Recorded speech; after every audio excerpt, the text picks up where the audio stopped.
മൃഗങ്ങളെ സ്നേഹിക്കുന്നവരുടെ സങ്കേതമാണിത്. ജീപ്പ് സഫാരിയാണ് ഇവിടുത്തെ മൃഗങ്ങളെ കാണാനുള്ള മാർഗം. അതിനായി പച്ച നിറമുള്ള ജീപ്പുകൾ ഇവിടെയുണ്ട്.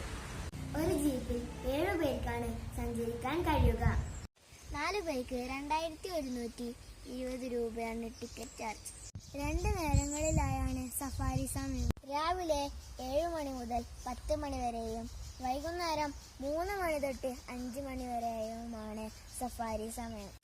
ആന, കടുവ, ചെന്നായ, കരടി, കാട്ടുപോത്ത് എന്നിവയായ മൃഗങ്ങൾ ഇവിടെ നമുക്ക് കാണാം.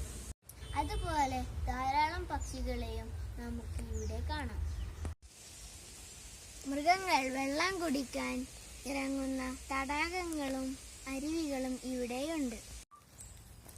ധാരാളം ഔഷധ സസ്യങ്ങൾ ഈ കാട്ടിലുണ്ട്.